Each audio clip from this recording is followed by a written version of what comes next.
उत्तरी गाजा पर फिर बरसे इजराइल के बम, पूरा इलाका खंडहर में बदला। अल शिफा हॉस्पिटल पर रेड अभी भी जारी, शरण के लिए रह रहे लोगों को हॉस्पिटल से निकाला गया। जी हाँ दोस्तों, गाजा पर इजराइल के हमले रुकने का नाम नहीं ले रहे हैं। हर रोज यही खबर सुनने को मिल रही है कि इस बार इस इलाके पर बमबारी की गई और अब इस एरिया को निशाना बनाया गया। इजरायली सेना उत्तरी गाजा पर रहम करने के बिल्कुल मूड में नहीं है।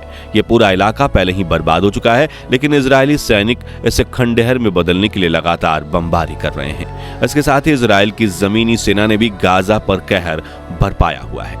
लगातार रेड्स मारकर उन्होंने गाजा के अस्पतालों की कमर तोड़कर रख दी है और अब ये सैनिक अस्पतालों में रेड मारकर वहां शरण लिए हुए लोगों को वहां से भगा रहे हैं। पूरी दुनिया इस वक्त इजराइल के इस रवैये के लिए उसकी आलोचना कर रही है। यहां तक कि उसके सबसे करीबी मित्र अमेरिका ने भी अस्पतालों को निशाना बनाने के लिए इजराइल की निंदा की है। अब अमेरिका की तरफ से इजराइल के बारे में क्या कहा गया है, पूरी दुनिया से अपील होने के बावजूद इजराइल अपना हमला क्यों नहीं रोक रहा है और इस समय इजराइल के लोग जान बचाने के लिए किस विकल्प की तरफ देख रहे हैं, ये सब कुछ हम आज आपको इस वीडियो में बताने वाले हैं। इसलिए बिना स्किप किए इसे अंत तक जरूर देखिएगा। साथ ही अगर आप चैनल पर नए हैं तो ऐसे ही अपडेट्स पाने के लिए सब्सक्राइब करना बिल्कुल भी ना भूलें। दोस्तों, पूरी दुनिया में नए दिन का सवेरा एक नई उमंग, एक नई उम्मीद लेकर आता है, लेकिन गाजा में हर रोज सुबह होने पर लोगों के दिमाग में बस यही चलता है कि आज किस इलाके को निशाना बनाया जाएगा। इजरायली वायुसेना आज किस एरिया पर बमबारी करेगी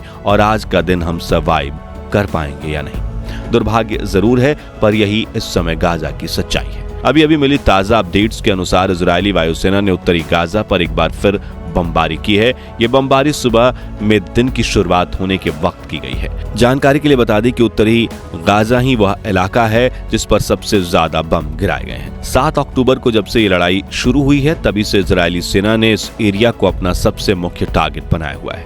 इस इलाके में लोगों के घर, अस्पताल, मार्केट और दूसरी सभी इमारतें पूरी तरह से बर्बाद हो चुकी हैं, जबकि WHO की तरफ से बताया गया है कि उत्तरी गाजा में एक भी हॉस्पिटल बाकी नहीं बचा है। यानी इस पूरे इलाके के सभी अस्पतालों को बर्बाद किया जा चुका है। हालात इतने बुरे हैं कि लोग जान बचाने के लिए अपना सब कुछ छोड़कर पलायन शुरू कर चुके हैं। ये लोग दक्षिणी गाजा की तरफ सैकड़ों किलोमीटर के सफर पर पैदल ही निकल चुके हैं। इनके पास ना खाने के लिए रोटी का इंतजाम है और ना ही पीने के लिए पानी का, लेकिन जान बचाने की खातिर ये बस दक्षिण की दिशा की तरफ चले जा रहे हैं। अब हालांकि लोगों ने पहले ही इस इलाके को खाली करना शुरू कर दिया है, इसके बावजूद भी इजराइल की बमबारी बंद नहीं हो रही है। हर रोज सुबह होते ही उत्तरी गाजा पर इजराइल के बमों की बारिश शुरू हो जाती है। पिछले 42 दिनों से हो रही बमबारी के चलते इस पूरे एरिया में हर तरफ सिर्फ मलबा ही मलबा फैला हुआ है और जिस तरह इजराइल की वायुसेना इस इलाके पर लगातार बमबारी कर रही है, उसे देखकर लग रहा है कि मानो ये इस पूरे एरिया को खंडहर में बदलना चाहते हैं। इजराइल द्वारा गाजा पट्टी पर कितनी बार बमबारी की जा चुकी है, इसका अंदाजा आप इसी बात से लगा सकते हैं कि इन 42 दिनों में गाजा पर जो बम गिराए जा चुके हैं उनका कुल वजन 2 करोड़ किलोग्राम को क्रॉस कर गया है। यानी इजराइल की सेना गाजा पर 2 करोड़ किलो विस्फोटक गिरा चुकी है। बहुत ही ज्यादा चौंकाने वाला आंकड़ा है।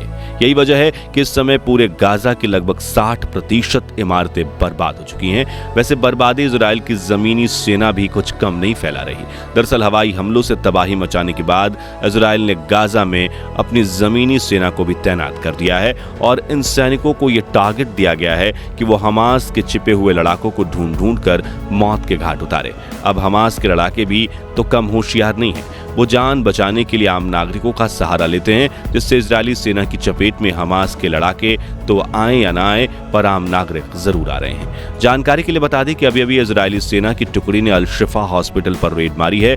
इस रेड के दौरान कई लोगों को मौत के घाट उतार दिया गया है और साथ ही हॉस्पिटल की प्रॉपर्टी को नुकसान पहुंचा है। इसके अलावा इजरायली सेना ने यहां शरण लेकर रह रहे लोगों को हॉस्पिटल से बाहर का रास्ता दिखा दिया है। असल में गाजा के अंदर बमबारी और रेड्स के चलते जिन लोगों के घर बर्बाद हो चुके हैं या जिन्होंने अपने परिवार को खो दिया है, ऐसे लाखों बेघर लोग सर छुपाने और 2 वक्त खाने के लिए अलग अलग जगहों पर राहत शिविर बनाकर रह रहे हैं। इन्हीं राहत शिविरों में गाजा के अस्पतालों का भी नाम शामिल है। हर एक हॉस्पिटल के अंदर पेशेंट्स के अलावा हजारों लोग शरण ले रहे हैं। ये लोग इन्हीं हॉस्पिटल में सोते हैं और यहीं इन्हें खाना दिया जाता है। ठीक इसी तरह अल शिफा हॉस्पिटल में भी हजारों लोग रुके हुए थे, लेकिन इजरायली सेना ने अब इन लोगों को यहां से जाने के लिए कह दिया है। हाल ही में मारी गई रेड्स के दौरान इजरायली सैनिकों ने घंटों तक हॉस्पिटल के स्टाफ से पूछताछ की, लेकिन जब उन्हें यहाँ कुछ भी संदिग्ध नहीं मिला तो उन्होंने यहाँ रह रहे लोगों को तुरंत हॉस्पिटल खाली करने के लिए कह दिया। अब इन लोगों के लिए दिक्कत यह है कि ये जाएं कहाँ। इनके घर और परिवार पहले ही टूट चुके हैं और खाने पीने का इनके पास कोई इंतजाम नहीं है। ऐसे में इन लोगों के पास रिफ्यूजी कैंप जाने के अलावा कोई रास्ता नहीं बचा। पर रिफ्यूजी कैंप जाने में दिक्कत यह है कि जब ये लड़ाई शुरू हुई है तभी से इजराइल के सैनिकों ने इनको भी अपना निशाना बनाया हुआ है। हर रोज या तो इजराइल की हवाई सेना या फिर पैदल सैनिक किसी न किसी रिफ्यूजी कैंप पर हमला करते हैं और उसमें कई लोगों को जान से हाथ धोना पड़ता है। अब आपके मन में सवाल आ रहा होगा कि इजरायली सेना आखिर हॉस्पिटल में रेड क्यों मार रही है और उनका डॉक्टरों से पूछताछ करने का क्या मतलब है और क्यों वो लोगों को अस्पताल में रुकने नहीं देना चाहते। असल में दोस्तों, जैसा कि हमने आपको बताया, इजरायली सेना का टारगेट हमास के लड़ाके और उनके अड्डे हैं। ये इस जंग को जीतने के लिए हमास के छिपे हुए लड़ाकों को खोज रहे हैं और इसलिए ये बार बार अलग अलग जगहों पर रेड मारते हैं। इन इंटेलिजेंस से ये खबर मिली है कि फला जगह पर हमास के फाइटर छिपे हैं या फला हॉस्पिटल में हमास का अड्डा मिल सकता है। इसी टिप के आधार पर इजराइल की सेना उस जगह पर रेड मारने पहुंच जाती है। ठीक ऐसा ही एक टिप के आधार पर इजरायली सैनिक अल शिफा हॉस्पिटल में रेड मारने पहुंचे थे और इसीलिए उन्होंने डॉक्टर्स और हॉस्पिटल के बाकी स्टाफ से पूछताछ भी की, लेकिन उन्हें यहाँ हमास के छिपे होने का कोई सबूत नहीं मिला। मगर इसके बावजूद उन्होंने यहाँ रुके हुए लोगों को हॉस्पिटल खाली करने के लिए कह दिया, क्योंकि उन्हें डर है कि कहीं इन लोगों की आड़ में हमास के लड़ाके यहाँ अपना निशाना या ठिकाना ना बना ले। अब इजरायली सैनिकों का ऐसा करना युद्ध के नजरिए से तो बिल्कुल ठीक नजर आता है, लेकिन इसमें दिक्कत यह है कि इनका शिकार हमास की जगह सिर्फ आम नागरिक ही बन रहे हैं। बार बार होने वाली रेड्स की वजह से पूरा हॉस्पिटल अस्त व्यस्त हो जाता है। लगातार कई घंटों तक डॉक्टर पेशेंट्स को देख नहीं पाते, जिसके चलते कई लोगों की मौत भी हो जाती है। और सबसे ज्यादा बुरी बात तो यह है कि जिस भी इंसान के ऊपर इजराइल के सैनिकों को जरा सा भी ये शक होता है कि यह बंदा हमास से जुड़ा हुआ हो सकता है तो उस शक के आधार पर उसे मौत के घाट उतार दिया जाता है। इतना नहीं, इजरायली सैनिक शक होने पर कई दिनों तक हॉस्पिटल को सीज भी कर देते हैं, जिसके चलते हॉस्पिटल में दवाइयों से लेकर खाने पीने तक किसी भी तरह की सप्लाई नहीं पहुंच पाती है। इन सब चीजों का असर हमास पर नहीं बल्कि गाजा के आम नागरिकों पर पड़ रहा है। लोग बेमौत मारे जा रहे हैं और इजराइल अपने इस रवैये को बदलने के लिए तैयार नहीं है। यहाँ तक कि अमेरिका ने भी हॉस्पिटल्स पर किए जा रहे हमलों की खुलकर निंदा की है। दरअसल अमेरिकी राष्ट्रपति जो बाइडेन ने कहा है कि युद्ध में चाहे जो भी हो, लेकिन हॉस्पिटलों पर हमला नहीं करना चाहिए।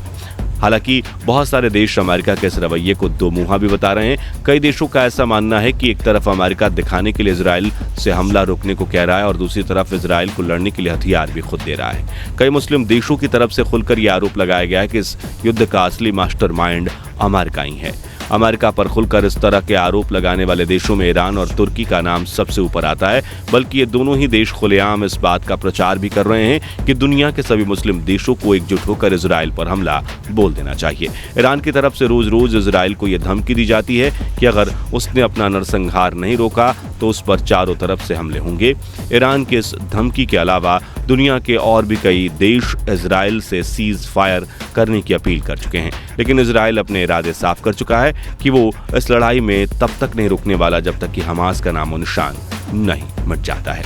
वैसे आपको क्या लगता है, इजराइल को क्या सबकी बात मानकर इस युद्ध को अब रोक देना चाहिए? कमेंट करके अपनी राय जरूर बताइए। बाकी दोस्तों, हमारे आज के इस वीडियो में इतना ही था। वीडियो अच्छी लगी हो तो इसे लाइक और शेयर जरूर करना, और अगर आप हमारे फेसबुक पेज पर नए हैं तो पेज को फॉलो भी जरूर करें। मिलते हैं जल्दी एक और इंटरेस्टिंग वीडियो के साथ, तब तक के लिए गुड बाय, जय हिंद।